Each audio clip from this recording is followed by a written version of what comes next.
Welcome back to Medinair. In this video, let's discuss about acute necrotizing ulcerative gingivitis. ANUG is the acronym for acute necrotizing ulcerative gingivitis. It is an acute bacterial infection affecting the gingiva. As per the 1999 American Academy of Periodontics classification system, ANUG is presently classified as necrotizing periodontal disease. Acute necrotizing ulcerative gingivitis was recognized as far back as the 4th century BC by Xenophon. He mentioned that Greek soldiers were affected with sore mouth and foul smelling breath. Later, John Hunter in 1778 described the clinical findings and differentiated it from scurvy and chronic destructive periodontal disease. ANUG has also occurred in epidemic form in the French army in 19th century. But finally, in 1890s, Plot and Vincent described the disease and attributed its origin to fusiform bacilli and spirochetes. ANUG has got various names such as trench mouth, Vincent's disease, Vincent's gingivostomatitis, Vincent infection, acute ulcerative gingivitis, Vincent angina, Vincent stomatitis, fetid stomatitis, and Pertett stomatitis. The causative organisms of ANUG are Fusobacterium necrophorum, Prevotella intermedia, Fusobacterium nucleatum, Porphyromonas gingivalis, and Treponema species. The predisposing factors for ANUG are malnutrition, suppressed immunity, poor oral hygiene, smoking habit, and local trauma to the oral cavity. ANUG is generally seen in young and middle-aged adults. However, in India and Africa, it almost occurs exclusively in children of age between 3 and 10 years. These children characteristically belong to the low socioeconomic groups. Clinical features: gingiva tends to bleed spontaneously or with the slightest of provocation.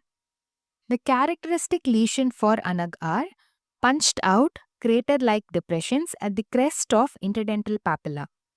This starts at interdental papilla but subsequently extends to the marginal gingiva and rarely to the attached gingiva and oral mucosa. The surface of the gingival craters is covered by grey pseudomembranous slough that is demarcated from the remainder of the gingival mucosa by pronounced linear erythema. In some cases, the lesions are denuded of the surface pseudomembrane, thereby exposing the gingival margin, which is red, shiny, and hemorrhagic. The characteristic lesions may progressively destroy the gingiva and the underlying periodontal tissues. Some other signs are fetid odor and increased salivation. Patient often complains that the lesions are extremely sensitive to touch and there is a constant radiating and gnawing type of pain. Those are usually intensified by eating spicy and hot food and even on chewing. There is a metallic foul taste and the patient is conscious of an excessive amount of pasty saliva. Some extraoral manifestations are also present, like local lymphadenopathy and elevation in temperature. These are features in mild to moderate stages of the disease, but in severe cases, there may be high fever, increased pulse rate, leukocytosis, loss of appetite, and general lassitude, which means lethargy. Sometimes insomnia, constipation, gastrointestinal disorders, headache, and mental depression also accompany the condition. Pinbock and co-workers have given stages in progression of acute necrotizing ulcerative gingivitis. The lesion starts as erosion of the tip of the interdental papilla, and then the lesion involves all of the papilla and also involves the marginal gingiva. After which, the attached gingiva also gets involved, and then the exposure of the bone with complete loss of interdental papilla, marginal gingiva, and attached gingiva is evident. So here in this picture, we could see that it initially involves the tip of the interdental papilla. Then it involves the papilla and also the marginal gingiva. After that, the attached gingiva also gets involved. And then finally, it causes exposure of the bone with complete loss of interdental papilla, marginal gingiva, and attached gingiva. This is only a schematic representation to make you understand even better. Horning and Cohen extended the staging of acute necrotizing ulcerative gingivitis using 7 stages. Stage 1 is necrosis of tip of the interdental papilla. Stage 2 is necrosis of the entire papilla. Stage 3 is necrosis extending to the marginal gingiva. Stage 4 is necrosis of the attached gingiva. Stage 5 is necrosis involving buccal and labial mucosa. Stage 6 is necrosing exposing alveolar bone. And stage 7 is necrosis perforating skin of the cheek. According to Horning and Cohen, stage 1 is necrotizing ulcerative gingivitis. Stage 2 is either necrotizing ulcerative gingivitis or necrotizing ulcerative periodontitis because attachment loss may have occurred. Stage 3 and 4 would correspond to necrotizing ulcerative periodontitis. Stage 5 and stage 6 would correspond to necrotizing stomatitis. And stage 7 would be noma. Let's look at the histopathology.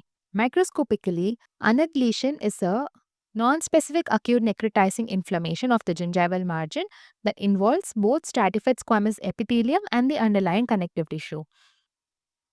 The surface epithelium is destroyed and replaced by a meshwork of fibrin, necrotic epithelial cells, polymorphonuclear leukocytes, and various types of microorganisms. This is the zone that appears clinically as surface pseudomembrane. At the immediate border of the necrotic pseudomembrane, the epithelium is edematous and the individual cells exhibit varying degrees of hydropic degeneration. In addition, there is an infiltration of polymorphoneutrophils in the intercellular spaces. The underlying connective tissue is markedly hyperemic. It has got numerous engorged capillaries and a dense infiltration of polymorphonuclear neutrophils. This acutely inflamed zone appears clinically as linear erythema beneath the surface pseudomembrane that we discussed previously. Also, it has got numerous plasma cells that appear in the periphery of the infiltrate. This is interpreted as an area of established chronic gingivitis on which the acute lesion became superimposed. Some differential diagnoses for ANAG are herpetic gingivostomatitis, chronic periodontitis, desquamative gingivitis, streptococcal gingivostomatitis, aphthous. When it comes to the treatment of ANAG, managing the underlying factors are vital. Well-balanced diet and regular meals should be provided. The necrotic material should be removed gently with swab.